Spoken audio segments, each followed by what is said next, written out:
He just wanted a doctor's appointment. The old man's trembling hands, slow walk, and worn clothes had made the staff uncomfortable. "It's not an emergency," they said, turning him away at the door. What they didn't know was that this man had saved thousands of lives in that same hospital 30 years ago. And exactly 2 hours later, the hospital corridors fell silent. Welcome to Stories of Honor. Before we begin this powerful story of disrespect, recognition, and redemption, tell me in the comments which city you're watching from today. And if you believe stories like this need to be remembered, hit that subscribe button and help us make sure they are. The automatic doors of Cleveland Memorial Hospital opened at 7:42 a.m. When the old man walked in, the patient admission area hadn't fully come to life yet. A few nurses were changing shifts. The security guard was sipping his coffee, and the young woman at the reception desk was absorbed in her computer screen. Dr. William Harrison, Bill for short, was 73 years old. His gray hair was neatly combed, his face lined with wrinkles, but his eyes still sparkled with sharpness. He wore a blue checkered shirt, black pants, and 20-year-old brown leather shoes. In his right hand, he carried a small bag containing only a bottle of water, a few medications, and the single photograph remaining from his 40-year professional career. As he approached the reception desk, the young woman asked without looking up, "How can I help you?" Her voice was routine, disinterested. "Hello," Bill said in a calm voice. "I'd like to make an appointment with Dr. Martinez for a heart checkup." The young woman, her name was Jennifer, and she'd started here 3 months ago, finally looked up. She sized up the old man from head to toe. Old clothes, trembling hands, another slow-moving patient. "Do you have insurance?" she asked, her fingers beginning to click on the keyboard. "Yes, I have Medicare." Jennifer sighed. Medicare patients always meant more paperwork. "Dr. Martinez's first available appointment is in 3 weeks. Is this an emergency?" "No, not an emergency, just a routine checkup." "Then November 23rd at 2:30 p.m.? Does that work?" Bill hesitated. "Isn't there anything sooner?" "You know, heart matters." Jennifer cut him off. "Sir, like I said, the doctor is very busy. If it's not an emergency, you'll have to wait." A young nurse, Amy, passing by had overheard the conversation. "Jen, maybe you could refer him to Dr. Peterson. He's more—" "Amy, please, I know my job." Jennifer shot her a sharp look. Then she turned back to the old man. "There's no other option. Will you take the appointment?" Bill nodded. "Okay, I'll take it." As he took the appointment card, Jennifer's tone grew even colder. "Be here 15 minutes before your appointment time. If you're late, we'll cancel it." Bill sat in the hospital cafeteria. His coffee had gone cold. He was trying to read his newspaper, but his eyes kept scanning the surroundings. How well he knew these corridors. From 1985 to 2015, he'd entered through the same door every morning, taken the same elevator, seen patients in the same office. The third floor had the cardiology department, his old office. Now a young doctor was using it. The fifth floor had intensive care. How many nights had he worked shifts there? How many lives had he saved? The seventh floor had the operating room. His greatest successes and most bitter losses had happened there. One of the cafeteria workers, elderly Maria, recognized him. "Dr. Bill, how are you? We've missed you so much." Bill smiled. "Hello, Maria. I'm fine. How are you?" "Not bad, doctor, but it's not the same here anymore. The patients ask for you a lot. The new doctors are very good too, don't worry." Maria nodded, but there was sadness in her eyes. "I know, but it's different now. Everything's become more rushed." Bill finished his coffee and stood up. "I should go upstairs for my appointment." "See you later, Maria." "Of course, doctor. We'll always be here waiting for you." The cardiology department waiting area on the third floor was crowded. Bill sat in one of the very familiar chairs. He had designed this place himself, thinking of patient comfort. A young nurse, Sarah, fresh out of school, saw Bill in the waiting area and approached him. "Sir, do you have an appointment?" "Yes, with Dr. Martinez. At 2:30. Sarah checked her list. Your name? William Harrison. I don't see you here. Are you sure you made an appointment downstairs? Bill showed his appointment card. Sarah examined it and frowned. This appointment is for 3 weeks from now, not today. But I wanted an appointment for today. Sir, please go downstairs and talk to them again. You don't have an appointment here for today. Bill slowly stood up. Okay, I'll go back. As he walked toward the elevator, a young doctor passing by stopped. Dr. Michael Chen had started here 2 years ago. Talented, but still inexperienced cardiologist. Sir, is there a problem? Bill stopped. No, just an appointment mix-up. Dr. Chen's eyes locked onto Bill's face. There was something familiar, but he couldn't place it. I feel like I've seen you before. Do you come here as a patient? From time to time, Bill said with a smile. Doctor Chen, Nurse Sarah called out. A patient is waiting. Okay, I'm coming. Dr. Chen turned back to the old man. I hope your problem gets resolved. Downstairs, Jennifer was still sitting at the same desk. When Bill approached again, the young woman sighed. Again? I told you, the appointment is in 3 weeks. Yes, I know, but couldn't I get something sooner? My heart condition is a bit… Jennifer cut him off. Sir, how many times do I have to tell you? The doctor is busy. If it's not an emergency, you'll wait. But maybe there's a cancellation. There isn't. There's nothing available. Please wait for your appointment day. Amy approached again. Jen, maybe I could ask Dr. Peterson. He might be able to help. Jennifer raised her voice. Amy, I'm being very clear. This man will wait for his appointment day. Period. Amy walked away embarrassed. Bill saw the situation was getting worse. Okay, I understand. Thank you. As he turned to leave, Jennifer added from behind, next time, make your appointment on time. Bill walked toward the hospital exit. His old blue Honda Civic was waiting in the parking lot. As he got in the car, he dropped his keys. While bending down to pick them up, a photograph fell from his jacket's inner pocket. Security guard Tom had been working here for 15 years. He saw the old man drop the photograph and ran to help. Sir, you dropped this. As Tom picked up the photograph, his eyes froze. In the photo was Cleveland Memorial Hospital from 30 years ago, with a young doctor standing in front. This doctor was the same old man, now standing before him. Sir, is this you? Bill took the photograph. Yes, very old. You were a doctor here? Long ago. Very long ago. Tom's heart began beating rapidly. Dr. Harrison, are you Dr. Harrison? Bill hesitated. Yes, I am. My God. Doctor, you're Cleveland Memorial's legendary chief of medicine. They still tell stories about you. Those are exaggerations. No, doctor. You saved thousands of lives. You're the most respected doctor in the hospital's history. Why did they treat you like that? Bill smiled. They didn't recognize me. It's not a problem. Tom breathed angrily. This is unacceptable. They should know who you are. Tom, that's your name, right?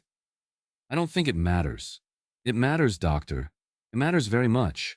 After Bill went home, Tom couldn't get what happened out of his head. During his break, he went down to the hospital archives. He searched through old records. Dr. William Harrison, 1985 to 2015. Chief of Medicine, Cardiology Specialist, 3-time Doctor of the Year Award winner, 15-time Scientific Publication Award winner, thousands of successful surgeries. During the evening shift, Tom told the situation to Hospital Security Chief Robert Miller. Robert was an experienced man who had worked at the hospital for 25 years. Tom, are you sure Dr. Harrison was really here today? Yes, Chief. He couldn't get an appointment. They treated him badly. Robert frowned. This is unacceptable. I'll report this to Chief of Medicine Dr. Thompson tomorrow morning. But Tom was impatient. That night, he talked to old work colleagues. Amy the nurse, Maria from the cafeteria, Carlos the janitor. Each of them knew Dr. Harrison's stories. We can't let this go, Amy said. The disrespect shown to Dr. Harrison is like it was shown to all of us. The next morning, something unusual happened at Cleveland Memorial Hospital. At 7 a.m., before the shifts had even started, cars began arriving at the hospital's main entrance. The first to arrive was Dr. Sarah Martinez, the current chief of medicine working in Bill's old position. She was followed by Dr. Michael Chin, then elderly Dr. Patricia Wilson, retired neurology specialist, Dr. James Rodriguez, heart surgeon, Dr. Lisa Thompson, current hospital director. Tom, the security guard, welcomed them all. Doctors, thank you so much for coming. Dr. Martinez spoke. Tom, when we heard Dr. Harrison's story, we knew we had to come. He was the heart of this hospital. Dr. Chen added, just thinking that he was treated badly. Where is he now? Asked Dr. Wilson. I don't know. I think he went home. Dr. Thompson stepped forward. Okay, let's have a staff meeting first. Then we'll find Dr. Harrison and apologize. At 8 a.m., an emergency meeting was held in the hospital conference room. All shift personnel had been called. Dr. Thompson stood and spoke. What happened yesterday is unacceptable. Dr. William Harrison, the man who was chief of medicine at this hospital for 30 years, came to make an appointment and was treated poorly. Whispers rose in the room. Most of the young staff didn't even know his name. Dr. Harrison, Dr. Thompson continued, is the most important figure in this hospital's history. He saved thousands of lives, trained hundreds of doctors. He established the cardiology department. He developed the intensive care protocols. Jennifer, the young woman sitting at reception, felt her heart racing. Anyone who treated him badly yesterday showed disrespect to this hospital's values. Measures will be taken to ensure this doesn't happen again. Dr. Martinez stood up. Dr. Thompson, we want to find Dr. Harrison and apologize. All of us. You're right. We'll find him now. At 10:30 a.m., hospital staff began searching for Dr. Harrison. They found his address from old records. However, his phone number had changed. Amy, the nurse, asked Maria, do you know where Dr. Harrison lives? I know. In Westside, a small house. He moved there after his wife passed away. Dr. Chen, Dr. Martinez, and several nurses got in a car. Tom, the security guard, accompanied them at the hospital exit. Doctor, I need to tell you something else. Tom said, Dr. Harrison is very modest. He'll probably say, it doesn't matter. But it matters very much to us, Dr. Martinez replied. The small house in Westside was modest, but well-maintained. A small garden, white fence, quiet neighborhood. Dr. Harrison was surprised when he opened the door. Dr. Martinez, Dr. Chen, is there a problem? Dr. Martinez began by apologizing. Dr. Harrison, we're so sorry about what happened yesterday. It's unacceptable. It doesn't matter. Really, it matters, doctor. Tom interrupted. You're a legend at this hospital. Being treated like that. Dr. Chen spoke. Doctor, we grew up listening to your stories. Without you, this hospital wouldn't be what it is today. Bill smiled. You're exaggerating. I just did my job. No, doctor, said Dr. Martinez. You did so much more. We want to invite you back to the hospital. At 2 p.m., there was an unusual scene at Cleveland Memorial Hospital. At the main entrance, a significant portion of the hospital staff was lined up, waiting for Dr. Harrison. Dr. Thompson, Dr. Martinez, all department heads, nurses, technicians, even the cleaning staff was there. When Dr. Harrison's car arrived, applause erupted. The old doctor was amazed. What's all this? Dr. Thompson welcomed him. Dr. Harrison, we wanted to give you the reception you deserve. Inside the hospital, a special ceremony had been prepared in the main corridor. Dr. Harrison's photographs, achievements, and awards were displayed on the walls. Dr. Harrison, said Dr. Thompson, your 30 years of service to this hospital are written in golden letters. Today is your day. Jennifer, the young woman from reception, stepped forward from the crowd. Her eyes were teary. Dr. Harrison, I treated you very badly yesterday. I didn't recognize you. I'm sorry. Bill approached her. Jennifer, right? Don't worry. You were doing your job. No, doctor, I was disrespectful. I shouldn't have behaved that way. It's never too late to learn. You'll remember from now on. Amy, the nurse, also approached. Doctor, I couldn't intervene for you. I'm so sorry. Amy, you tried to help. Thank you. A special memorial dinner was organized in the cafeteria. A plaque was placed on Dr. Harrison's table. This table belongs to Dr. William Harrison, the heart of Cleveland Memorial Hospital. Maria, the cafeteria worker, spoke through tears. Doctor, Bill, you ate here every day for 30 years. You were never arrogant. You talked to everyone. Young doctors took turns listening to Dr. Harrison's stories. How he solved impossible cases, how he trained young doctors, how he cared for patients.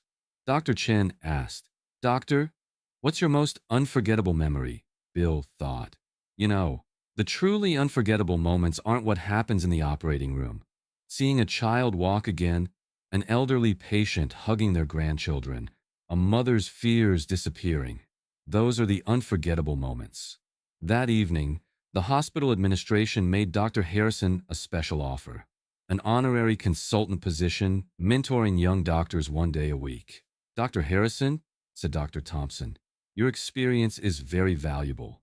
You need to pass it on to the young generation. Bill accepted. I'll help as much as I can. Thus, Dr. Harrison returned to the hospital. This time, not as a patient, but as a teacher. Weeks passed. Dr. Harrison's story changed the hospital culture. Respect, empathy, and professional honor began to be addressed in staff training. Jennifer, the young woman at reception, experienced the biggest change.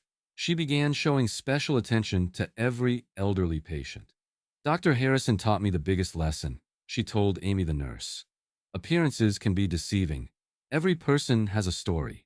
Dr. Chen regularly attended Dr. Harrison's mentoring meetings. Doctor, I'm so lucky to know you. Medicine isn't just science, it's humanity too. Tom, the security guard, continued to greet Dr. Harrison every morning. Doctor, as long as you're here, this hospital is a better place. 6 months later, a small monument was erected in honor of Dr. Harrison at Cleveland Memorial Hospital. It read, To Dr. William Harrison, the legendary physician who served this hospital for 30 years, saved thousands of lives, and trained hundreds of doctors. True greatness is serving quietly. When Dr. Harrison saw the monument, he smiled. It's too much of an exaggeration. Dr. Thompson replied, No, doctor, it's not even enough. This story teaches us. True value isn't always visible. Sometimes the most ordinary-looking people have the most extraordinary pasts. Respect is shown to the person, not the position. Have you ever encountered such a situation? Did someone you thought was ordinary turn out to be extraordinary? Share your story in the comments. And if this story touched you, subscribe, because at Stories of Honor, we'll continue telling the stories of heroes who live quietly. See you in the next story. Until then, look a little more carefully at the people around you, because each one of them might have a story to tell.